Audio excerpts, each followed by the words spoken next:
স্বাগত জানাচ্ছি ইস্পাহানি মির্জাপুর জিরা ওভারে। আমি তৌহিদ শান্ত, পুরো অনুষ্ঠানে থাকছি। দর্শক, আজকে বেশ ঘটনাবহুল একটি দিন। সারা দেশে সবচেয়ে বেশি আলোচিত যে বিষয়টি, এই প্রথম একটি গণমাধ্যমে সরাসরি সাক্ষাৎকার দিলেন। এর আগে উনি কথা বলেছেন বিএনপির ভারপ্রাপ্ত চেয়ারম্যান তারেক রহমান, তবে প্রশ্নোত্তর পর্বে, সরাসরি প্রশ্নোত্তর পর্বে এটি প্রথম। সেটি বিবিসি বাংলা প্রচার করেছে এবং এটি নিয়েই গণমাধ্যম থেকে শুরু করে সারা দেশেই রাজনীতির মাঠ বেশ আলোচিত ছিল। এর পরের যে আলোচিত ঘটনাটি সেটি হলো বিক্রম মিস্ত্রি একটি বক্তব্য রেখেছেন দিল্লিতে।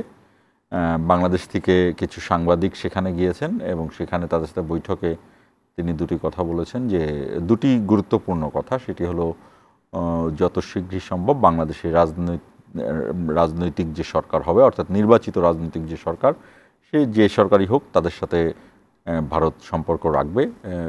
আপনারা জানেন যে এই বিষয়টি নিয়ে বেশ কিছুদিন যাবৎ, বিশেষ করে 5ই আগস্টের পর থেকে তো অব্যাহতভাবে এক ধরনের ধোঁয়াশা ছিল যে ভারত একবার বলছিল বাংলাদেশের সাথে সম্পর্কের জায়গাটা কী হবে, এবং বিক্রম মিস্ত্রির সাথে কিন্তু সেখানে খোলামেলাভাবে জানতে চাওয়া হয়েছে যে শেখ হাসিনাকে ফিরিয়ে দেওয়ার ব্যাপারটি। শেখ হাসিনাকে ফিরিয়ে দেওয়ার বিষয়টি বিক্রম মিস্ত্রি এই প্রথম এক ধরনের লিগ্যাল ফ্রেমওয়ার্কের মধ্যে কথা বললেন। এর আগে ভারত কখনো অস্বীকার করেছে, কখনো এটি নিয়ে কথা বলেনি, এড়িয়ে গিয়েছে। তবে এইবার প্রথম একটি লিগ্যাল ফ্রেমওয়ার্ক, যেটাকে একটি দেশ আরেকটি দেশের সঙ্গে যেই কূটনৈতিক ভাষায় ব্যবহার করে সেটি নিয়ে কথা বলেছেন। এটি এক ধরনের আদালতের ব্যাপার তিনি বলেছেন, অর্থাৎ ভারতের সাথে বাংলাদেশের কিন্তু চুক্তি আছে। যতটুকু আমরা বুঝতে পারি যে বাংলাদেশে যদি তিনি বাংলাদেশের কোনো আদালত দ্বারা তিনি কোনো শাস্তি পান, তার বিরুদ্ধে ভার্ডিক্টটা তার বিরুদ্ধে যায়, সেই ক্ষেত্রে হয়তো বা ভারতকে, এতটুকু আমরা বুঝতে পারি, যদিও এত খোলামেলা কিছু কথা বলেননি। এছাড়াও আজকে গণমাধ্যমের সিনিয়র গণমাধ্যম কর্মী বা সিনিয়র সাংবাদিকদের সঙ্গে নির্বাচন কমিশনে আলাপ হয়। এই বিষয়টিও আমাদের থাকছে। আজকে আমাদের অনুষ্ঠানের বিষয় আমরা রেখেছি উৎসবমুখর নির্বাচন ও গণমাধ্যমের ভূমিকা, এবং নির্বাচনের দিকে বাংলাদেশ এগিয়ে যাওয়ার পেছনে আজকে তারেক রহমানের যে বক্তব্য সেটি অন্যতম গুরুত্বপূর্ণ বলেই মনে করছেন বিশিষ্টজনরা। আমাদের সঙ্গে আছেন, আমাদের সঙ্গে অনলাইনে যুক্ত হয়েছেন বিএনপির ভাইস চেয়ারম্যান নুরুল ইসলাম মনি। নুরুল ইসলাম মনি, আপনাকে স্বাগত জানাচ্ছি, এবং এনডিএমের মহাসচিব মমিনুল আমিন এবং জাতীয় নাগরিক পার্টির যুগ্ম সদস্য সচিব জয়নাল আবেদিন শিশির, আপনাদের দুজনকে স্বাগত জানাচ্ছি। আমরা বরাবরের মতোই শিরোনামটি দেখে আসবো দর্শক, শিরোনাম দেখে অনুষ্ঠান শুরু করব। নির্বাচনে অংশ নেওয়ার ঘোষণা তারেক রহমানের। প্রত্যাশিত নির্বাচন যখন অনুষ্ঠিত হবে জনগণের সাথে, জনগণের মাঝেই থাকবো ইনশাল্লাহ। বিবিসি বাংলাকে বললেন, গণহত্যায় জড়িত ব্যক্তি ও দলের বিচার হতে হবে। শাপলা প্রতীক দিয়ে নির্বাচন করবে এনসিপি, বলেছেন সার্জিস আলম। ভালো নির্বাচনের জন্য যুক্তরাজ্যের সহায়তা চেয়েছে জামাত। We are looking forward to engage with any government that emerges as a result of these elections. বাংলাদেশে নির্বাচিত যে কোনো সরকারের সাথে কাজ করতে প্রস্তুত ভারত, বলছেন দেশটির পররাষ্ট্র সচিব। শেখ হাসিনাকে ফেরানোর বিষয়ে যাচাই করছে নয়াদিল্লি। নির্বাচনের লেভেল প্লেইং ফিল্ড তৈরিতে গণমাধ্যমের সহযোগিতা চেয়েছেন সিইসি। সুষ্ঠু ভোট দিতে প্রতিশ্রুতিবদ্ধ কমিশন। এবং বিনা প্রতিদ্বন্দ্বিতায় বিসিবির সভাপতি নির্বাচিত হলেন আমিনুল ইসলাম, সহসভাপতি ফারুক আহমেদ তো সাখাওয়াত হোসেন। অনুষ্ঠানটি ফেসবুক এবং ইউটিউব পেজে সরাসরি সম্প্রচারিত হচ্ছে। বৈশাখী টেলিভিশনের পর্দায় তো সরাসরি দেখছেনই। আপনারা চাইলে আপনাদের যে কোনো মন্তব্য কমেন্ট আকারে আমাদের সঙ্গে, আমাদের এই পেজগুলোতে করতে পারেন, আমাদের সঙ্গে যুক্ত হতে পারেন। জয়নাল আবেদিন শিশির এবং মইনুল আমিন, আমি প্রথমে নুরুল ইসলাম মনির সাথে, যেহেতু তিনি অনলাইনে যুক্ত আছেন, তার কাছ থেকে আসতে চাই। নুরুল ইসলাম মনি, আমাকে শুনতে পাচ্ছেন নিশ্চয়ই? জি। আমি যেটি কোনো ভনিতা ছাড়াই জানতে চাই যে নির্বাচন বিষয়ে এবং নির্বাচনে তারেক রহমানের অংশগ্রহণ বিষয়ে আমরা পরিষ্কার ধারণা পেয়েছি। এর আগে বিএনপির বিভিন্ন সিনিয়র নেতা থেকে শুরু করে অন্যান্য নেতারা বলেছেন, কিন্তু আজকে প্রথম তিনি নিজেই বললেন যে তিনি নির্বাচনে অংশ নিচ্ছেন। আরেকটি বিষয় আমরা খুব পরিষ্কার ধারণা পেয়েছি, এর আগে বিএনপি নেতাদের মাধ্যমে আমরা পেয়েছি, কিন্তু তাদের বিভিন্ন বক্তব্যের মধ্যে এক ধরনের একটু যেন সফট ইয়ে ছিল আওয়ামী লীগের বিষয়ে। আজকে যেটি দেখলাম যে তিনি কোনো প্রতিশোধ পরায়ণ না, তিনি বলেছেন যে প্রতিটি অপরাধের, অর্থাৎ গেল 17 বছরে এবং গণহত্যায়, এই জুলাই হত্যায় গণহত্যায় যে যারা অভিযুক্ত তাদের বিচারের ব্যাপারে তিনি খুবই দৃঢ় প্রতিজ্ঞ। আরেকটি বিষয় সেটি হলো বেগম খালেদা জিয়া। বেগম খালেদা জিয়ার শারীরিক সুস্থতার জায়গা থেকে তিনি বলেছেন যে যদি তিনি সেইভাবে সুস্থ থাকেন তিনি হয়তো নির্বাচনে আসবেন, কিন্তু তার শারীরিক পরিস্থিতির উপরে তিনি ছেড়ে দিয়েছেন। এই বক্তব্যের পরে আপনারা কি মনে করছেন? আপনাদের মধ্যে কেমন আন্দোলন হচ্ছে, আপনাদের ভেতরে কেমন আন্দোলিত হচ্ছে যে আসলে দল হিসেবে বিএনপির আপামর সমর্থক যারা, নেতাকর্মী যারা, তারা কি ভাবছেন? ধন্যবাদ আপনাকে। খুব সঙ্গত কারণেই বিএনপি আপামর মানে কর্মী বাহিনী বা তার সমর্থক গোষ্ঠী আপ্লুত এবং আনন্দিত তারেক সাহেবের এই বক্তব্যের কারণে। কারণ তারেক সাহেব এই যে 40 মিনিট ধরে বা 45 মিনিট ধরে যে বক্তব্য রেখেছেন তার অনেকগুলো দিক উঠে এসছে। আরো কিছু বক্তব্য তিনি আগামীকালকে রাখবেন, দ্বিতীয় পর্ব। এর মধ্যে অনেক পয়েন্ট এসছে এবং খুব গুরুত্বপূর্ণ এবং খুব ভালো পয়েন্ট এসছে যে দেশের রাজনীতির বিষয়ে দেশে উনি অনুপস্থিত থাকার পরেও দেশের মধ্যে দেশের মানুষের প্রতি তার প্রাণ, আবার দেশের মানুষের প্রতি প্রাণের সুবাদে তিনি এই 31 দফা করেছেন ইত্যাদি ইত্যাদি। আবার বলেছেন ম্যাডামের প্রশ্ন এসছে, অন্য সব প্রশ্ন আসছে। সব মিলিয়ে তিনি যে কথা বলেছেন তাতে আমাদের বিএনপি নেতাকর্মীরা উজ্জীবিত, এবং উনি যে সাবলীল ভাষায় নিজস্ব ভঙ্গিতে এবং দৃঢ়তা নিয়ে এবং কনফিডেন্স নিয়েই তিনি যে কথা বলেছেন। একটা জিনিস পরিষ্কার হয়েছে আজকে, রাজনীতিতে এটা একটা নতুন ডাইমেনশন। রাজনীতি কোনো নেতৃবৃন্দ ইতিপূর্বে এরকম করেননি যে, বা এই কথাটা যে ঐক্যবদ্ধভাবে একটা চ্যালেঞ্জ মোকাবেলা করার যে পরিস্থিতি সে তিনি সৃষ্টি করেছেন। যে এইখানে যে কথা বলেছেন এবং কথাগুলোর মধ্যে আগাগোড়ায় যে কথা বলেছেন সেটা সম্পূর্ণভাবে রাজনীতি। আগাগোড়ায় যে কথা বলেছেন তারা গণতান্ত্রিক। আগাগোড়ায় যে কথা বলেছেন সেগুলো হলো যে দেশের স্বার্থে, দেশের প্রশ্নে। একটা বিষয় খুব লক্ষণীয় বলে আপনারা বোধহয় লক্ষ্য করেছেন যে তারেক সাহেবের শুরু থেকে এখন পর্যন্ত 5ই আগস্টের পর থেকে মূলত যদি আপনি ধরুন তাহলে আপনার কোনো বক্তব্য আপনি খুঁজে পাবেন না যেখানে তিনি প্রতিহিংসা পরায়ণ কোনো বক্তব্য রেখেছেন বা যে ইররিলেভেন্ট কোনো কথা বলেছেন, অথবা যে কথা সাবস্টেন্স বা সাবস্টিটিউট করে না এমন কোনো কথা তিনি বলেননি। আবার দ্বিতীয়ত যে কারোর প্রতি প্রতিহিংসা পরায়ণ হয়ে অথবা কারোর প্রতি ম্যারেজ একটা আইডিয়া নিয়ে তিনি কথা, এরকম কোনো কথা বলেন। আবার তৃতীয়ত তিনি যে কথা বলেছেন তারা দেশ গঠনের কথা বলেছেন, দল গঠনের কথা বলেছেন, মানুষের সমস্যার কথা বলেছেন, সমাধানের কথা বলেছেন।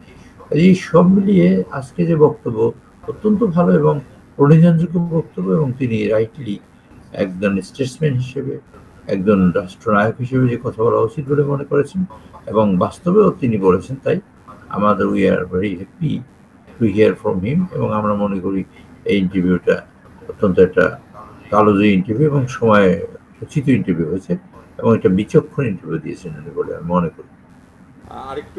আরেকটু জানতে চাই, সেটি হলো যে নির্বাচনের তো নমিনেশনের একটি বিষয় থাকেই। আপনাদের এই বক্তব্যের পর কি আপনারা নির্বাচনে, যেহেতু আপনাদের এখনো প্রার্থী ঠিক করা হয়নি, সেহেতু তারপরেও কি আপনারা এই নির্বাচনের মাঠে সক্রিয়ভাবে অংশ নেয়ার ব্যাপারে কি ভাবছেন, এবং আপনারা যে নর্মালি যেটি বলে থাকেন যে একটি বড় দল হিসেবে এক একটি আসনে আপনাদের 3 থেকে 5 জন প্রার্থী রয়েছে এবং যাদের মধ্যে অন্তত 3 জন দারুণভাবে যোগ্য প্রার্থী, এদের চিন্তা চেতনাটা কি, এটি আপনি জানতে পেরেছেন? বড় দলে সবসময় একটা প্রতিযোগিতা থাকে এবং সবসময় একটা এরকম প্রতিযোগিতার মধ্য দিয়ে বড় দল বড় হতে থাকে। তো সেখানে মানে মনোনয়ন প্রত্যাশী থাকাটাই খুবই স্বাভাবিক, যে কেউ মনোনয়ন প্রত্যাশা করতে পারে। তবে দল বিবেচনা করবে সেটা হলো এই, প্রথমত দেখবে তার যোগ্যতা, তারপর দেখবে তার মানুষের সাথে সম্পৃক্ততা, তারপর দেখবে তার হলো মানে কাজের দক্ষতা, সমস্যার সমাধানের অবস্থা, কর্মী বান্ধব কিনা, মানুষের মধ্যে গ্রহণযোগ্যতা কতখানি, সব মিলিয়ে দল নমিনেশন দিয়ে থাকে। এটা যেমন এটা বড় দলের ক্ষেত্রে সবসময় সত্য হয়ে আসছে। বিগত দিনেও বড় দলে অনেকে নমিনেশন চেয়েছে, কিন্তু সর্ব মিলিয়ে একজন নমিনেশন পায়। একজনের ভিতরে নমিনেশন দেওয়া যাবে না, তাহলে বাকি যারা থাকবে খুব সঙ্গত কারণে দল তাদের ভিন্নভাবে বা যে পদ্ধতিতে মূল্যায়ন করা সম্ভব দলের প্রতি তার কন্ট্রিবিউশন দেখে পরবর্তীতে বিভিন্ন পদ্ধতিতে দলে তাকে মূল্যায়ন করা হয় বা হয়ে থাকে। এটাই হলো বড় দলগুলোর কার্যক্রম। আমি মনে করি মাঠে নির্বাচন আসলে, নির্বাচনী মৌসুম আসলে নেতাকর্মীরা বিশেষ করে মনোনয়ন প্রত্যাশীরা মাঠেই থাকেন এবং মাঠের লোকজনের সাথে কথা বলেন এবং মাঠ চষে বেড়ান। এটি সকল দলের ক্ষেত্রে সবসময় হয়ে আসছে বিগত দিনে, এখনো তাই হবে এবং এটাই স্বাভাবিক, এটা হচ্ছে। এবং আমাদের নেতাকর্মীরা সবাই মাঠে, মানে গ্রামে গঞ্জে মানুষের কাছাকাছি পৌঁছাবার চেষ্টা করেছেন। একটা সময় ছিল স্বৈরাচারের সময়, তখন ভোট দিতে হতো না, মানুষ নেতাকর্মীরা এখনো মাঠে যায়নি, মানুষের সাথে যোগাযোগ করেনি। রাতে ভোট হয়েছে, দিনে ভোট হয়েছে, গেটে ভোটে নানান কিছু হয়েছে, সেগুলো আপনারা দেখেছেন। কাজে সেই পরিস্থিতি এখন আর নেই আমরা বিশ্বাস করি, এবং সেই বিশ্বাসটা বাস্তবায়নের জন্য নেতাকর্মীরা সব মানুষের কাছাকাছি আছেন। আর এই নির্বাচন বানচাল করার জন্য কিছু মানুষ আছেন, তারা চেষ্টা করেন, তারা বিভিন্ন পদ্ধতি এক এক সময় এক একটা দাবি দেওয়া নিয়ে আসেন। সে দাবি দেওয়া একটা সময় আসবে বলে আমরা মনে করি, ইট উইল বি জাস্ট মানে রিজলভ। এবং এগুলো সব মিলিয়ে আমরা we are expecting that in the month of February the election will be held. জি, নুরুল ইসলাম মনি, আপনাকে ধন্যবাদ আমাদের সঙ্গে যুক্ত হওয়ার জন্য। আপনাকে আমাদের সঙ্গে নিশ্চয়ই পরবর্তীতে আরও অনুষ্ঠানে আমরা যোগ দিব আপনাদের সঙ্গে। আপনাকে অসংখ্য ধন্যবাদ। মমিনুল আমিন, আপনাকে দিয়ে শুরু করতে চাই। সেটি হলো যে শিশির, আপনিও শুনেছেন নিশ্চয়ই, তারেক রহমান নিঃসন্দেহে বাংলাদেশের রাজনীতিতে একটি গুরুত্বপূর্ণ অবস্থানে এখন কাজ করছেন রাজনীতির জায়গা থেকে। আপনারা অন্য দলের একজন সক্রিয় সদস্য হিসেবে আপনারা কি মনে করেন তারেক রহমানের এই যে সরাসরি গণমাধ্যমের প্রশ্ন উত্তর পর্বে এই অংশ নেওয়াটাই, এইখান থেকে উনি যা যা বক্তব্য বললেন এই জায়গা থেকে, যেমন একটি বিষয় আমি বলি, তিনি মাস্টার মাইন্ডের বিষয়ে তিনি কথা বলেছেন। আমরা শুনেছিলাম তাদেরই যুব দলের একটি অংশ বারবার বলছিলেন যে তারেক রহমান মাস্টার মাইন্ড। এটি আমি কথার কথা বলছি, এছাড়াও আরও বেশ কিছু বিষয় রয়েছে। আপনাদের কি মনে হচ্ছে যে এই মুহূর্তে বাংলাদেশের এই রাজনৈতিক অঙ্গনটি এই বক্তব্যের দ্বারা কিভাবে প্রভাবিত হবে? অনেক ধন্যবাদ। প্রথমেই আমি আপনাকে, আমার সম্মানিত সহ-আলোচক এবং বৈশাখী টেলিভিশনের সম্মানিত দর্শক মণ্ডলীকে আমার দল এনডিএম চেয়ারম্যান ববি হাজ্জাজের পক্ষ থেকে শুভেচ্ছা জানাচ্ছি। বিএনপির ভারপ্রাপ্ত চেয়ারম্যান জনাব তারেক রহমান সম্প্রতি গণমাধ্যমে একটি সাক্ষাৎকার দিয়েছেন। এই ব্যাপারে মন্তব্য করার আগে আমি শহীদ রাষ্ট্রপতি জিয়াউর রহমানের ছোট্ট একটা ঘটনা আমি বলতে চাই আপনার মাধ্যমে। তিনি সম্ভবত দলের সিনিয়র লিডারদের সাথে তখন বৈঠক করছিলেন যখন উনি ক্ষমতা ছিলেন, এবং বর্তমানে বিএনপির স্থায়ী কমিটির সবচেয়ে প্রবীণতম সদস্য ব্যারিস্টার জমিরুদ্দিন সরকার ওই মিটিংয়ে ছিলেন। তো রাত প্রায় 2টার কাছাকাছি তখন বাজে। বৈঠক চলাকালে তিনি হঠাৎ দিনাজপুরে খোঁজ নিলেন জমিরুদ্দিন সরকার সাহেবের কাছ থেকে যে দিনাজপুরের অবস্থা কী। তখন তিনি বললেন, স্যার ভালো, অবস্থা ভালো। উনি সম্ভবত সন্তুষ্ট হলেন না। তখন তাৎক্ষণিক রাত 2টার সময় প্রেসিডেন্ট উনি দিনাজপুরের তৎকালীন বিএনপির জেলা সভাপতি একজন কর্নেল, আমি নামটা ভুলে গেছি, এবং সম্ভবত উনি জেলা পরিষদেরও দায়িত্ব ছিলেন দিনাজপুরের, তাকে ফোন দিলেন এবং জিজ্ঞাসা করলেন দিনাজপুরের কী অবস্থা, দ্রব্যমূল্যের কী অবস্থা, বাজারের কী অবস্থা, সাধারণ মানুষ কী ভাবছে, অনেকগুলো প্রশ্ন করলেন।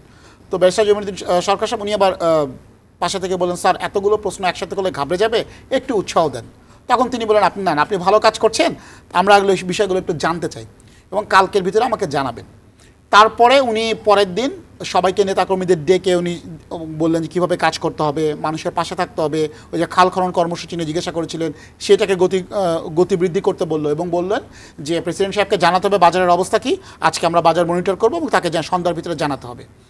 তো সেই রাষ্ট্রপতি জিয়াউর রহমান কিন্তু জনগণের যেখানে থাকুক না কেন জনগণকে সম্পৃক্ত করার ওনার যেই মনোভাব ছিলেন তার প্রেক্ষিতেই কিন্তু উনি বাংলাদেশের রাজনীতিতে একজন লিজেন্ড হিসেবেই উনি ছিলেন। এবং তার সন্তান হিসেবে বিএনপির ভারপ্রাপ্ত চেয়ারম্যান জনাব তারেক রহমান শুধু লন্ডনে বসেও গত 17 বছরে এত নির্যাতনের পরেও উনি তার দলকে যেভাবে সংগঠিত রেখেছেন, আওয়ামী ফ্যাসিবাদের ভয়ঙ্কর ফ্যাসিবাদের সময় শুধু উনি ওনার দলকে না, উনি অনেকগুলো রাজনৈতিক দলকে, আমরা এনডিএম সহ আরও অনেক বাংলাদেশের রাজনৈতিক যারা গণতান্ত্রিকামী রাজনৈতিক দল ছিল তাদেরকে একত্রিত যুগপৎ আন্দোলনের নামে একত্রিত করে আওয়ামী লীগের বিরুদ্ধে আন্দোলন করার উনি যেই দূর থেকে যেই ক্যারিশম্যাটিক নেতৃত্ব দিয়েছেন এবং জুলাই গণঅভ্যুত্থানের সময় উনি যেভাবে পাশে থেকেছেন, তার দলের নেতাকর্মীদের নির্দেশনা দিয়েছেন, সমন্বয়করা অনেকভাবে ওনার সাথে যোগাযোগ করেছে, তাদেরকে নির্দেশনা দিয়েছেন, এটা ওনার একটা বড় অবদান আমরা দীর্ঘদিন ধরে দেখে আসছি রাজনীতির মাঠে। একই ঘটনা যদি আমি বলতে চাই, আমি একটা ঘটনা মনে আছে, উনি সম্ভবত ঢাকা দক্ষিণের ইশরাক সাহেবকেও একটা বলেছিলেন, কোনো একটা ওয়ার্ডের সমস্যা হয়েছিল, উনি সঙ্গে সঙ্গে ফোন করে ইশরাক সাহেবকে বলেছিলেন তুমি যাও এখানে যে প্রবলেমটা কি দেখো। তারেক রহমান সাহেব কিন্তু ওনার বাবার যেই আদর্শ, যে দৃষ্টান্ত, এটা অনুকরণ করেই রাজনীতি করছেন।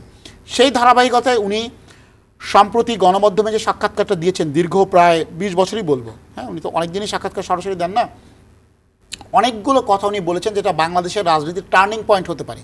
যেমন মাস্টার মাইন্ডের কথা অনেকে বলেছেন, আসলে মাস্টার মাইন্ড শব্দটা তো এসেছিল সরকারের পক্ষ থেকে। আমাদের মাননীয় প্রধান উপদেষ্টা উনি বিদেশে যে কোন একজন এখন উপদেষ্টা রয়েছেন তাকে হঠাৎ করে আন্দোলনে মাস্টার মাইন্ড বলে দিল, যারা আন্দোলনে সমন্বয়কও ছিল তারাও কিন্তু তাকে ঠিক মাস্টার মাইন্ড হিসেবে তার সেই বক্তব্যটা উনি অ্যাকসেপ্ট করেন নাই, এটা একটা আবেগী বক্তব্য ছিল।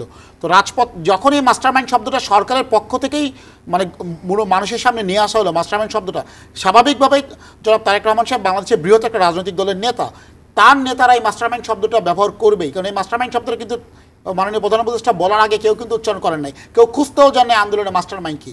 হ্যাঁ, আমার চোখের সামনে যখন আমার ভাইগুলি খেয়ে মরছে, আমার বোন মরছে, আমার গলা টিপে ধরা হচ্ছে, আমার বাবা মা ভাই বোনকে আয়না করে বন্দি করে রাখা হচ্ছে, তখন সেই আন্দোলনে তখন তার প্রতিবাদ জানানোর জন্য বা সেই ঘটনায় ফ্যাসিবাদের বিরুদ্ধে আন্দোলন করার জন্য কোনো মাস্টার মাইন্ডের প্রয়োজন হয় না। হ্যাঁ, মাস্টার মাইন্ড শব্দটা ব্যাখ্যাই কিন্তু এটা। সো জনাব তারেক রহমান সাহেব খুব স্পষ্টভাবে বলেছেন যে এই আন্দোলনের মাস্টার মাইন্ড নিজেকে মনে করে না। মাস্টার মাইন্ড শব্দটা একটা আবেগী শব্দ, এটা প্রধান উপদেষ্টা থেকেই এসেছে বা সরকারের পক্ষ থেকে প্রেস উইং হয়তো এটাকে প্রমোট করেছে, এটা রাজনৈতিক বক্তব্য, রাজনৈতিক দল প্রথমে এটা ব্যবহার করে নাই, আমরা কেউই ব্যবহার করি না, যারা মাঠে দীর্ঘ এক দশকের বেশি সময় যারা আমরা মাঠে ছিলাম তারা কেউ বলি না, ক্রেডিটও নিতে চায়নি। ক্রেডিট রাজনীতিটা কিছু সমন্বয়কদের মধ্যে থেকে এসেছে যারা পরবর্তীতে একটা রাজনৈতিক দল গঠন করেছে এবং সরকারের পক্ষ থেকে এটা করা হয়েছিল। সো তারেক রহমান সাহেব স্পষ্ট করে এটা বলেছে যে প্রেক্ষাপটটা অনেক দিন ধরে তৈরি হয়েছে। দেখেন, একটা পানি যদি আপনি ফোটান, পানিতে বলক বলি আমরা, হয়তো বাংলায় প্রচলিত বাংলায় বলক বলে, পানি টকবক করে যখন ফুটতে থাকে, সেটা কিন্তু সঙ্গে সঙ্গে যখন গ্যাসের চুলা আপনি চুলা অন করবেন তখনই পানি ফুটতে থাকে না, আস্তে আস্তে টেম্পারেচার বাড়ে, একটা সময় টকবক করে ফুটতে থাকে।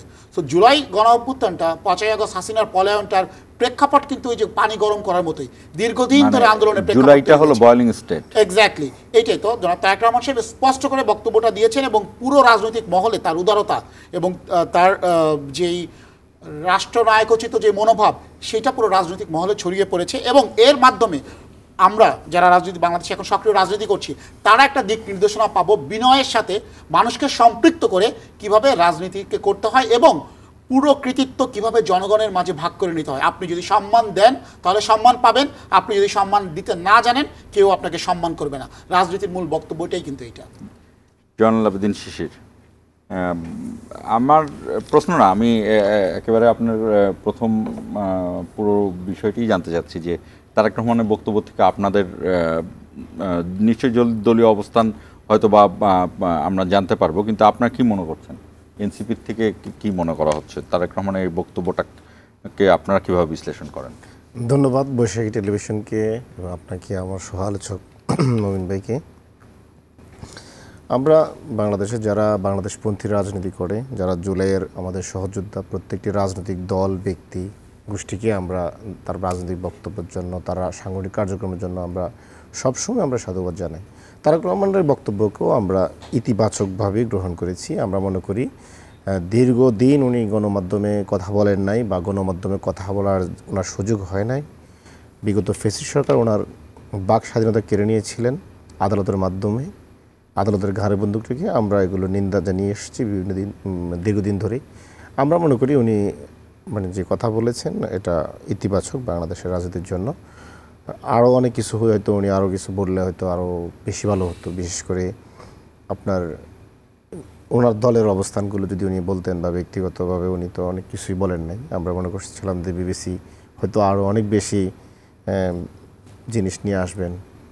আমার কাছে মনে হয়েছে উনি অনেক কিছুই বলেন নাই, প্রথম বলা, এর জন্য উনি হয়তো অনেক বলেন না। যেমন কি বলা যেতে পারতো বা উনি কি বলতে পারতেন? আর উনি ধরেন বাংলাদেশের রাজনীতিতে তো উনি মানে ওনার যে চিন্তা এবং ওনার যে দলীয় যে অবস্থান এটা তো ক্লিয়ার করেন না।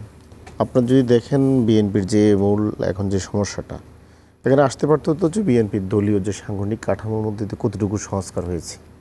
আমরা তো রাষ্ট্রের সংস্কারের কথা বলি, বিএনপির কিন্তু একটা সংস্কার প্রয়োজন। তারেক রহমান সাহেব এখন তার দলের যে অবস্থান সেখানে 5 আগস্টের পরে কিন্তু অপ্রত্যাশিত অনেকগুলো ঘটনা ঘটেছে বিএনপির ভিতরে, যেটা হচ্ছে আমরা কখনোই ভাবি নাই যে একটা বিপ্লবের পরে, একটা অভ্যুত্থানের পরে একটা দলীয় কোন্দলে 150 জন নেতাকর্মী খুন হবে, যারা জুলাই বিপ্লবে একজন ভাইয়ের মতো ভাইয়ের পক্ষে লড়াই করেছে, ভাইয়ের জীবন বাঁচানোর জন্য ফ্যাসিস্ট সরকারের বিরুদ্ধে লড়াই করেছে। তাই সেই সমস্ত জুলাই যোদ্ধা তো বিএনপি যারা ছিলেন তারা তো এক ভাই আরেক ভাই তো ভাইকে তো পরবর্তীতে খুন করলো, 150 নেতাকর্মী খুন হয়ে গেল। এগুলো তো ধরেন দলীয় কোন্দল এবং দলীয় দুর্বলতা, এগুলো নিয়ে তারেক রহমান আরও কিছু বলার দরকার ছিল। কারণ আপনি দেখেন একটা যদি একটা খুন হয় সেটা কিন্তু ব্যক্তিগত আর থাকে না, এটা সামাজিক রাষ্ট্রীয় একটা প্রভাব পড়ে এবং এটা মূল্যবোধের অবক্ষয় ঘটে। আমার মনে হয় তারেক রহমান সাহেব খুব দ্রুতই দেশে আসা উচিত, দেশে এসে ওনার দলকে আরও বেশি সংগঠিত করা উচিত। দলের মধ্যে যে এই খুনাখুনিটা হচ্ছে এটা উনি যত দ্রুত সম্ভব এগুলো সমাধান করা উচিত। আমরা এটাকে বিএনপির অভ্যন্তরীণ কোন্দল হিসেবেও অনেক সময় মানে মনে করি না, কারণ এটা তো টোটালি একটা সমাজের উপর প্রভাব পড়ে এবং রাজনীতিতে একটা এটা মানে স্বাভাবিক হয়ে যাচ্ছে যে অপোনেন্টকে খুন করা যায় বা খুন করলে তো তেমন বিচার হয় না। এই যে 150 জন নেতাকর্মী খুন হলো, বহিষ্কার করা হয়েছে দল থেকে, তিরস্কার করা হয়েছে, কিন্তু সেভাবে তো কারোর বিরুদ্ধে মামলা হয় নাই বা আমি দেখি নাই এই খুনের জন্য বিএনপি নেতাকর্মীদের কারোকে অপোনেন্ট যারা একজন এক পক্ষ অপর পক্ষ খুন করছে তাদেরকে গ্রেপ্তার করছে। তো সেই জিনিসগুলো উনি আরও মানে বেশি করে জোর দেওয়া উচিত ছিল। তাহলে তো ওনার সামনে যে ওনার যে রাজনৈতিক অবস্থান হবে, যে আজকে যেটা উনি বললেন যারা যোগ্য ত্যাগী তাদেরকে মনোনয়ন দেওয়া হবে। দেখা যাচ্ছে বিএনপির তো মূলত হচ্ছে মনোনয়ন নিয়ে সমস্যাটা হয় এবং ওদের মনোনয়নকে কেন্দ্র করে, আধিপত্য বিস্তারকে কেন্দ্র করে মূলত হচ্ছে সংঘাতগুলো হয় এবং খুনাখুনিটা হয়। সামনে যাতে এটা না হয় উনি এই বার্তাটা কিন্তু দিতে পারতেন আজকে এবং এটা কঠোরভাবে দিতে পারতেন। আমরা তো আসলে এই 5 আগস্টের পরে আমরা আসলে দেশে আর খুনাখুনি চাই না। আপনি কিন্তু আরেকটা জিনিস খেয়াল করছেন, 5 আগস্টের পরে শুধু আপনাদের দলীয় অভ্যন্তরীণ খুনাখুনি রয়েছে শুধু বিএনপির মধ্যেই, এবং আওয়ামী লীগেরও কিন্তু এত লোক মারা যায়নি 5 আগস্টের পরে।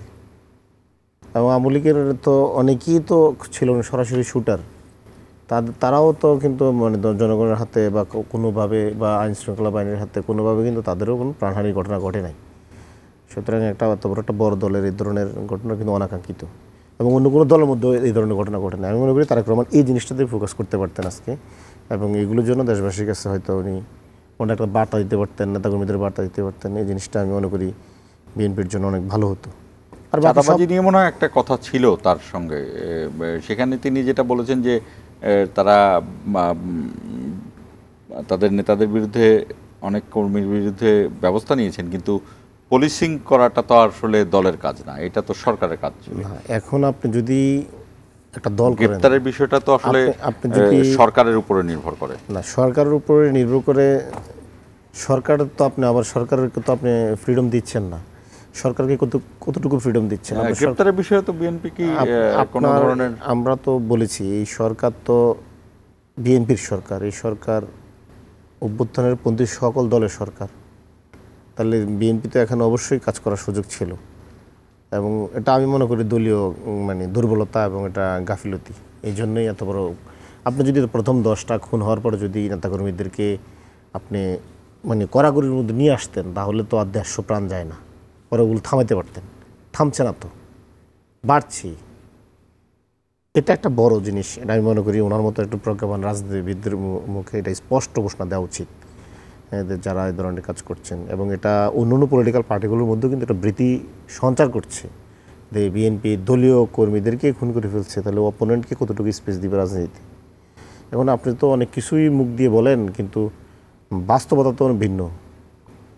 এখন তারেক রহমান সাহেব একটা জিনিস যদি বলে, যদি এটা বাস্তবতার সাথে না মিলে, তাহলে এখানে দুইটা জিনিস, হয়তো বিএনপি নেতাকর্মীরা তারেক রহমানকে মানেন না, অথবা তারেক রহমান মুখে যা বলেছেন সেজন্য উনি মানে দৃঢ় প্রচেষ্টা চালান নাই, দুইটা হবে। এখন এই জিনিসটা তো আমাদের দেখতে হবে। আমরা এই জিনিসগুলো মনে করলাম উনি আজকে খুব স্পষ্ট করবেন। আরও উনি নেতাকর্মীদের কিছু কনফিডেন্স দিয়েছেন, এগুলো তার নেতাকর্মীরা ভালোভাবে নিতে পারে। উনি মানে ফিনান্সিয়ালকে হয়তো বলেছেন যে এককভাবে বিএনপি সরকার গঠন করবে, কিন্তু আমরা তো শুনেছি উনি শুরু থেকেই বলেছে বিএনপি জাতীয় সরকার করবে, বিএনপি সবাইকে নিয়ে সরকার করবে, ঐক্যমত্য সরকার করবে, নানা কিছু বলেছি। কিন্তু আজকে আমরা একটা মিডিয়া দেখলাম উনি দ্য ফিনান্সিয়ালকে বললো যে উনি এককভাবে সরকার গঠন করতে ওনার প্রস্তুত। সব মিলে আমার কাছে মনে হচ্ছে বিএনপি নেতাকর্মীদের জন্য অনেক মেসেজ ছিল, কিন্তু আলটিমেটলি আপনার রাজনীতির জন্য মনে করলাম যে বিবিসি চাইলে আরও ভালো ইনভেস্টিগেট তো সেকেন্ড পর্বটা আছে মনে হয়, দ্বিতীয় পর্ব আছে। দ্বিতীয় পর্বে বিবিসির প্রশ্নগুলো মানে আমার কাছে মনে হচ্ছে যে একটু রয়েস হয়ে প্রশ্ন করা, বা প্রথম ইন্টারভিউ কোনোভাবে কষ্ট না দেয়া, বা আরও তীর্যকপূর্ণ প্রশ্ন না করা, এরকম ছিল অনেকটা, যার কারণে আমরা অনেক কিছু মানে মনে হচ্ছে কম তথ্য পাইছি, আর একটু বেশি পাওয়া। আমরা ছোট্ট একটা বিরতিতে যাব। দর্শক 1 মিনিটের জন্য বিরতি নিচ্ছি, আমাদের সঙ্গেই থাকুন।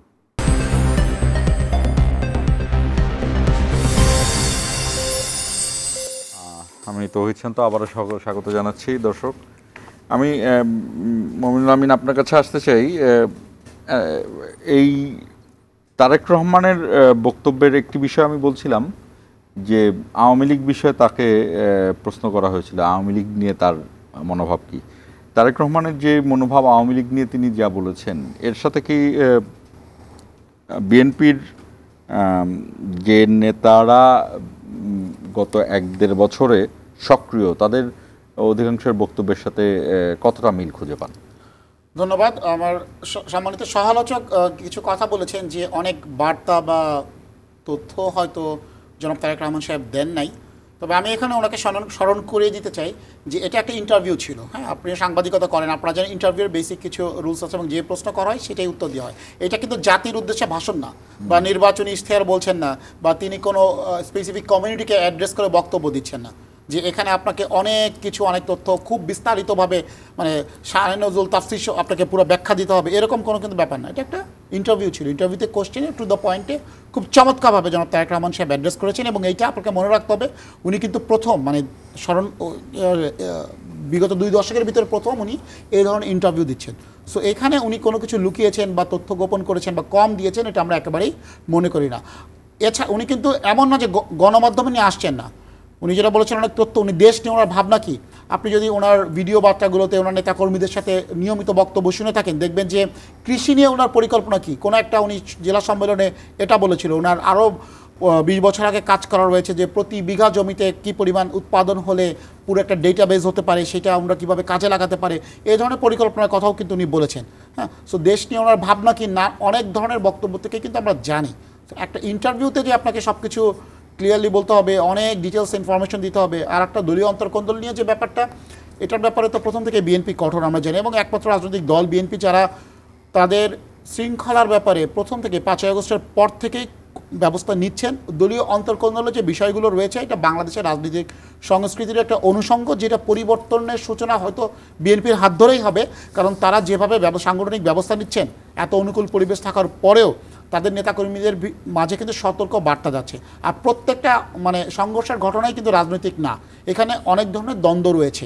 যেমন মনোনয়নের কথা উনি বললেন, মনোনয়ন নিয়ে একটা কথা কিন্তু বিএনপির স্থায়ী কমিটির সদস্য জনাব সালাউদ্দিন আহমেদ ক্লিয়ারলি বলেছেন যে তারা সংসদে গতানুগতিক ধারায় মানে শুধু বয়োবৃদ্ধ নেতা বা এলাকায় বড় শোডাউন করছে এরকমই লোক যে এবার মনোনয়ন পাবে, বিষয়টা এমন না। হ্যাঁ, তারা একটা মেধার পাঠশালা করতে চান, তারা তারুণ্যের অংশগ্রহণ নিশ্চিত করতে চান। যেহেতু সংসদটা শুধুমাত্র আপনার সংসদটা হচ্ছে পুরো জাতীয় রাজনীতির একটা কেন্দ্রবিন্দু, নীতি নির্ধারণী আলোচনা কেন্দ্রবিন্দু। সো এবারে বিএনপির মনোনয়নে অনেক চমক থাকবে। মেধাবী তরুণ নেতৃত্ব এখানে উঠে আসবে বলে আমরা তাদের জোট সঙ্গী হিসাবে আমরা সেটা মনে করি, এবং আমরা সেটা প্রতিফলনও অনেকটা দেখতে পাচ্ছি। আর সবচেয়ে বড় কথা হলো যে আপনার বাংলাদেশপন্থী রাজনীতি নামে একটা টার্মস এখন চালু হয়েছে। এর আগে আমরা দেখতাম যে পাকিস্তান বন্ধে আওয়ামী লীগ বলতো, জামায়াত ইসলামকে পাকিস্তানপন্থী, হ্যাঁ, এরকম একটা টার্ম দেওয়া হতো। বাংলাদেশপন্থী রাজনীতি, আমরা সবাই বাংলাদেশি, যারা বাংলাদেশি জাতীয়তাবাদী করি, যারা গণতান্ত্রিক রাজনৈতিক দল, আমরা কিন্তু বাংলাদেশপন্থী। এই যে বিভাজনের একটা ন্যারেটিভ তৈরি হয়েছে, মাস্টার মাইন্ডের মতোই একটা বিভাজনের যে ন্যারেটিভ তৈরি হচ্ছে, এই ন্যারেটিভটা কিন্তু আসলে বাংলাদেশের রাজনীতিতে আসলে তিক্ততা তৈরি করবে এই সেন্সে যে আমরা সবাই বাংলাদেশি, বাংলাদেশকে ধারণ করি, গণতান্ত্রিক মূল্যবোধকে ধারণ করি, এবং সেভাবেই আমরা রাজনীতি করতে চাই। রাজনৈতিক উদ্দেশ্যের জন্য আপনি ডিভাইড অ্যান্ড রুল এই পলিসি থেকে আমার মনে হয় যারা সদ্য রাজনীতিতে এসেছেন তাদেরকে এইটা অ্যাভয়েড করা উচিত। এই বিষয়ে আমাদের সতর্ক থাকা উচিত।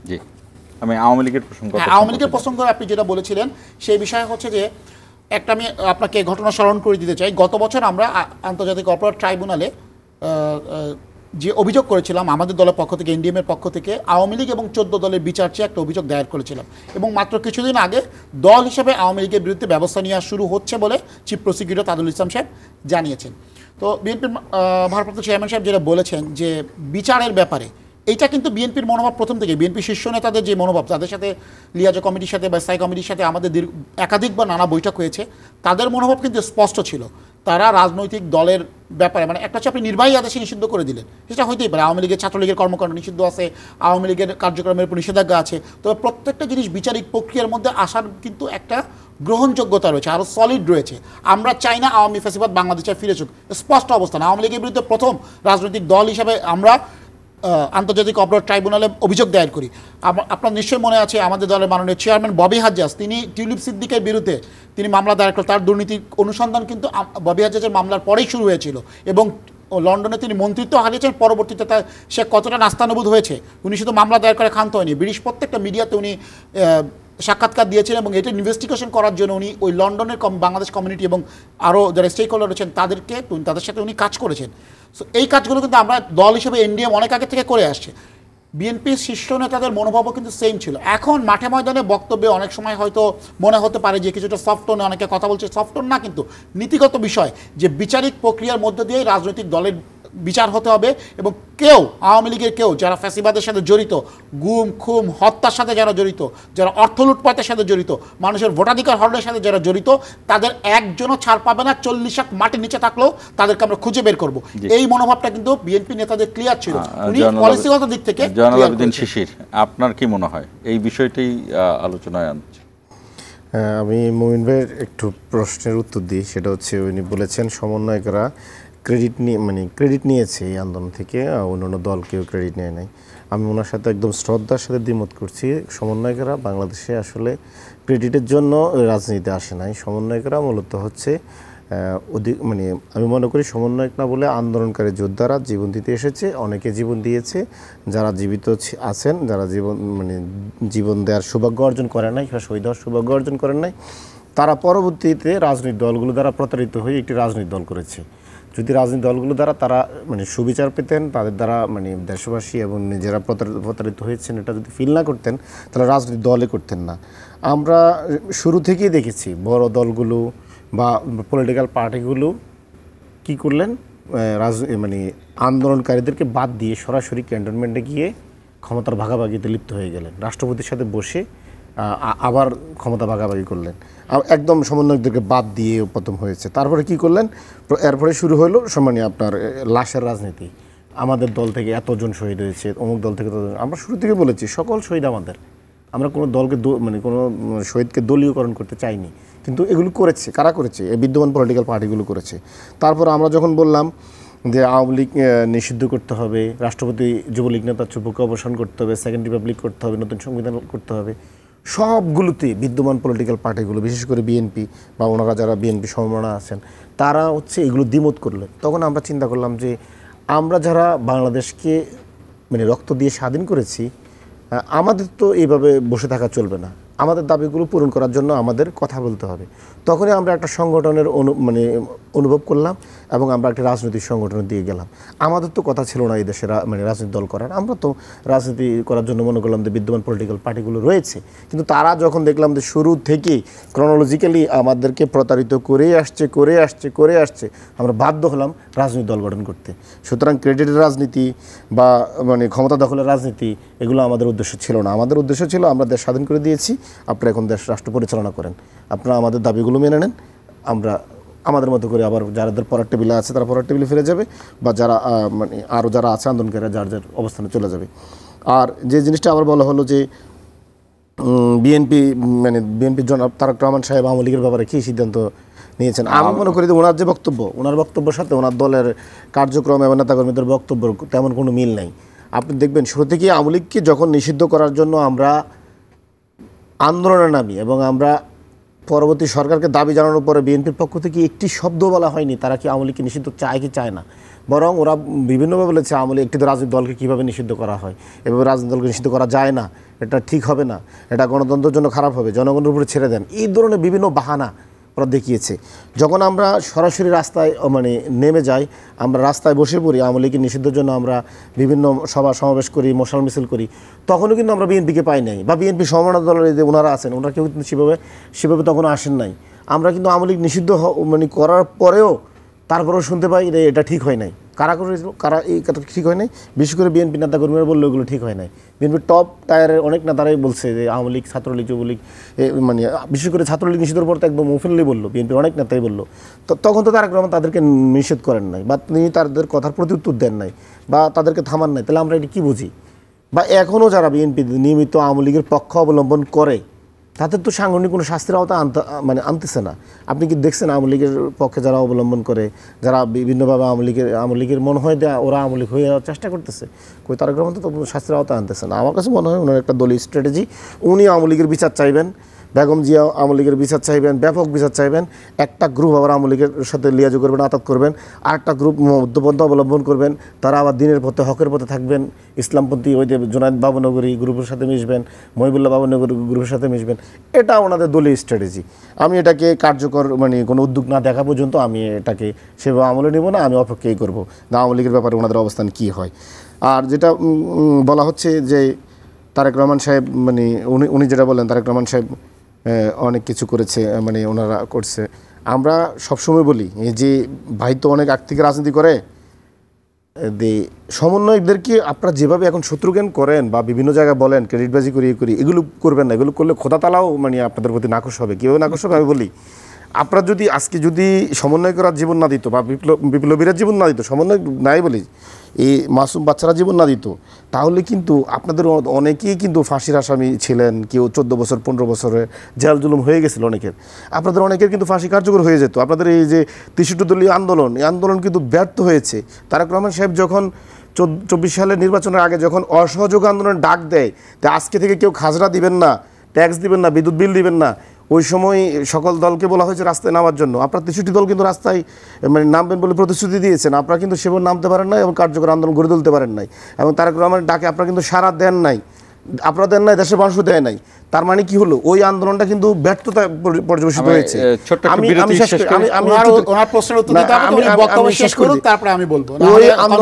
ওই অসহযোগ আন্দোলন কিন্তু এখনো চলে। তো সুতরাং এই আন্দোলনদের প্রত্যাহার করা হয় না, অসহযোগ আন্দোলন শেখ হাসিনার বিরুদ্ধে, এই আন্দোলন কিন্তু প্রত্যাহার করা হয়। ওনারা কিন্তু ওই আন্দোলনের কিন্তু অংশীদার, ওনারাও কিন্তু ওই আন্দোলন সংগতি জানাইছে। সুতরাং সমন্বয়কদেরকে ক্রেডিটবাজি করে সমন্বয়করা এই করে ফেলছে, সেই করে ফেলছে, এগুলো করেন না ভাই, খোদা তাআলা কষ্ট পাবে। ছোট্ট একটা বিরতি নিয়ে আসছি দর্শক, ছোট্ট একটা বিরতি নিচ্ছি, বিরতি থেকে ফিরবো 1 মিনিট পরে।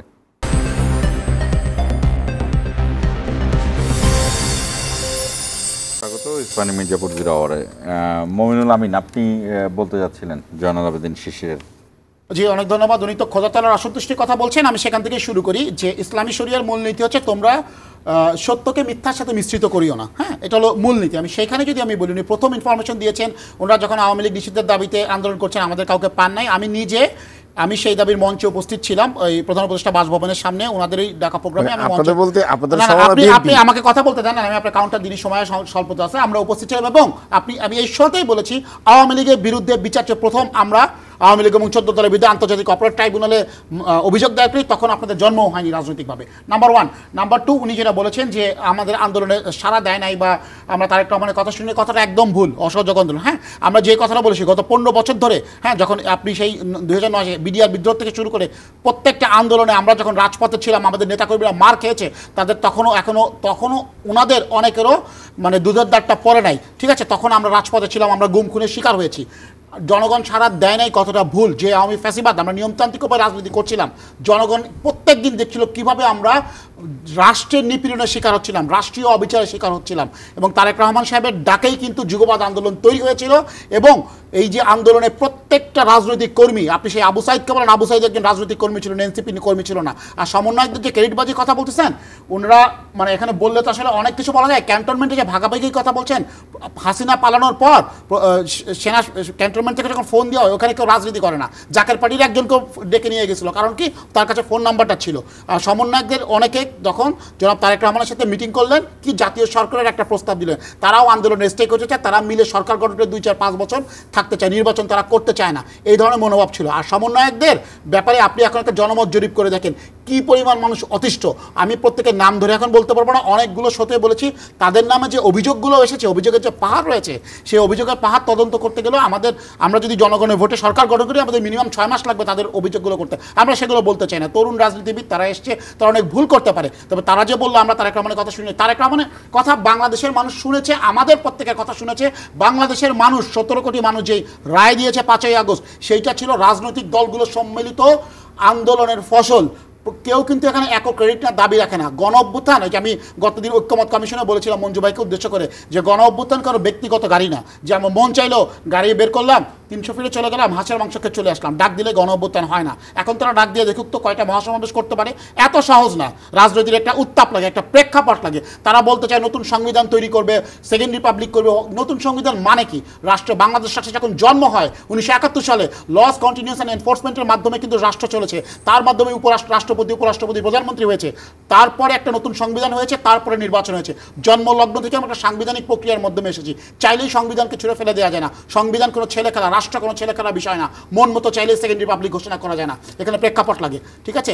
আমরা অনেক কিছু আবেগের কথাই বলতে পারি, এই আবেগের সাথে বাস্তবতার ভিত্তি থাকতে হবে, আইনগত ভিত্তি থাকতে হবে। তাছাড়া এই ধরনের মানে কথাবার্তাকে ছেলে মানুষই কথাবার্তা হিসেবেই আমরা দেখতে চাই, আবেগী কথাবার্তা। তারা নতুন রাজনীতিতে এসেছে, তাদের জন্য আমাদের শুভকামনা থাকবে। পথ চলা অনেক দীর্ঘ, সেই দীর্ঘ পথ চলা অতিক্রম করেই রাজনীতির বাস্তবতা। আমরা সময় একদম শেষ, আমি একটু প্রসঙ্গ অন্যদিকে নিতে চাই যে আজকে প্রথম বিক্রম মিস্ত্রি সাংবাদিকদের সঙ্গে বৈঠক করেছে এবং বাংলাদেশের সাংবাদিকদের সঙ্গে।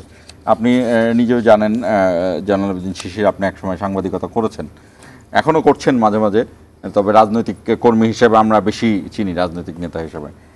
বিক্রম মিস্ত্রির এই ধরনের পরিবর্তন হলো কেন? ভারতের এই ধরনের কূটনৈতিক পরিবর্তন, আমি কূটনৈতিক পরিবর্তনটাকে যতটুকু আপনি যে প্রশ্নটা করবেন, সে যে বাংলাদেশে যে কোনো গভর্নমেন্টের সাথে কাজ করতে মানে ইচ্ছা পোষণ করছে, তার থেকে বড় কথা হচ্ছে সে একটি ভয়ঙ্কর কথাও বলেছে। সেটা বলেছে বাংলাদেশের নির্বাচনটি মানে বৈধতা পেতে হবে, এবং এটা উনি বৈধতা বলতে কি বুঝতে চাইছেন আমি কিন্তু সেই জিনিসটি এখনও বুঝি নাই।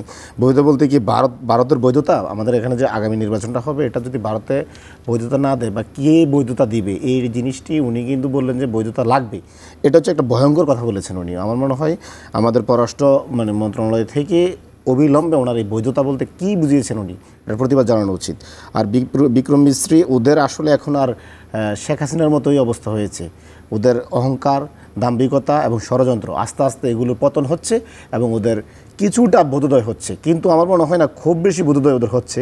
কারণ আমরা মনে করি আমি মনে হয় না ভারতীয় ভালো কোনো ডিপ্লোমেট আছে বলে মনে হয় না। কারণ বাংলাদেশের মতো এইভাবে এই জায়গায় ওদের এত বড় পতন ওরা মানে এখনও সহ্য করে যাচ্ছে, বা ওরা এখনও এটা মানে কীভাবে নিচ্ছে, এটা তো অনেক বড় ওদের পতন। আওয়ামী লীগের পতন, আওয়ামী লীগকে মানে ওরা দোষী দিয়েছে, আওয়ামী লীগ ওদেরকে দোষী দিয়েছে এই অঞ্চলে।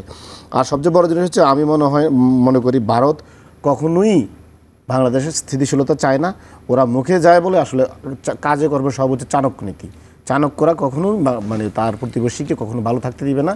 ওরা যতভাবে সম্ভব ওরা আমাদেরকে ডিস্টার্ব করবে, হয়তো মুখে মধু থাকবে, অন্তরে সবসময় ওদের বিষে থাকবে। মামুনুল আমিন, আপনার এই বিষয়ে বিক্রম মিস্ত্রির ইয়েটা নিশ্চয়ই দেখেছেন আপনি। জি জি, দেখেন একটা রাষ্ট্রের তো অন্য রাষ্ট্রের সাথে কূটনৈতিক সম্পর্ক থাকে এবং একটা কূটনৈতিক ভাষায় কথা বলতে হয়। ভারতের বড় একটা ইন্টারেস্ট বাংলাদেশে আছে। আমি ফ্যাসিবাদের সময় কী ছিল সেটা তো আমরা দেখেছি, তাদের একটা বিকল্প হয়তো আগ্রহ ছিল যেটা বাংলাদেশের মানুষ প্রত্যাখ্যান করেছে। কিন্তু হ্যাভিং সেড দ্যাট, বাংলাদেশের সীমানা তাদের সাথে রয়েছে, তাদের বড় বিনিয়োগ এখানে রয়েছে, তাদের নিরাপত্তা আঞ্চলিক স্বার্থ অনেক জড়িত রয়েছে। সুতরাং তারা বাংলাদেশে একটা স্থিতিশীল সরকার দেখতে চাইবে।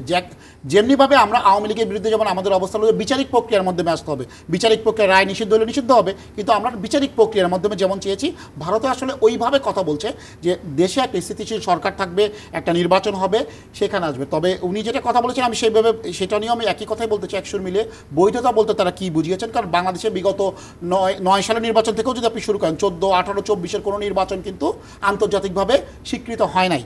হ্যাঁ, সো বৈধতা বাংলাদেশের জনগণ দিবে, বৈধতা এবং আগামী যে নির্বাচনটা হবে বর্তমান অন্তর্বর্তীকালীন সরকারের অধীনে, সেই নির্বাচনে আন্তর্জাতিক যত স্টেক হোল্ডার রয়েছে তারাও আশা করি সেই নির্বাচনে বৈধতা দিবে এবং বৈধ প্রক্রিয়ার মাধ্যমে যে সরকার গঠন হবে, ভারত সহ আমাদের যত বৌদ্ধপ্রতিম রাষ্ট্র রয়েছে প্রত্যেকে সেই সরকারের সাথে কাজ করবে, এটাই আমাদের প্রত্যাশা। আপনাদের জনকেই অসংখ্য ধন্যবাদ আমাদের সঙ্গে যুক্ত থাকার জন্য। দর্শক, এই জায়গাটিতে আমরা একটু ভারতের উদার কূটনৈতিক তৎপরতা দেখব আশা করি। কারণ বাংলাদেশের নির্বাচনের বৈধতা বাংলাদেশের জনগণ ছাড়া আর কেউ দিতে পারে না। বাংলাদেশের জনগণই বাংলাদেশের নির্বাচনের বৈধতা দেওয়ার একমাত্র অধিকার রাখে। বাংলাদেশের নির্বাচনে অনিয়ম হলে সেটি বিদেশি পর্যবেক্ষকের মাধ্যমে ভারত লোক পাঠাতে পারে, সেটি খোলা আছে সেই পথ। পৃথিবীর যে কোনো দেশ এই নির্বাচনে, যেটি আজকে গণমাধ্যম কর্মীদের সঙ্গে কথা হলো, সেখানেও কথা হয়েছে যে কোনো দেশ বাংলাদেশের আইন, সংবিধানের আইন এবং নির্বাচনের আরপিওর বিভিন্ন আইন মেনে পর্যবেক্ষক পাঠাতে পারে, ভারতও পাঠাতে পারে। ভারতের কাছে আমন্ত্রণ জানাই আমরা। কিন্তু ভারত যদি মনে করেন যে তারা কোনোভাবে, এর আগে যেমন আমরা সুজাতা সিংকে দেখেছি বা আরও একজনকে দেখেছি এবং বিভিন্নভাবে আমরা ভারতের হর্ষবর্ধন শ্রিংলা কয়েকদিন আগে এক ধরনের কথা বললেন, এই কথাগুলো বাংলাদেশের মানুষ কিভাবে নিচ্ছে আমি জানি না। তবে যেহেতু তারা ব্যক্তি মানুষ হিসেবে কথা বলছে, আমরা বিশ্বাস করি এটি ভারতের সরকারের বা ভারতের রাষ্ট্রীয় বা সরকারি কোনো বক্তব্য নয়। আমরা বিশ্বাস করি বিক্রম মিস্ত্রি যেটি বলেছেন সেই জায়গাতেই থাকবেন এবং তারা এই বৈধতা বাংলাদেশের মানুষের কথাই মনে হয় ভাবছেন। আমরা সেই জায়গাতেই থাকতে চাই। শেষ করছি। ইস্পাহানি মির্জাপুর, 0 আওয়ার।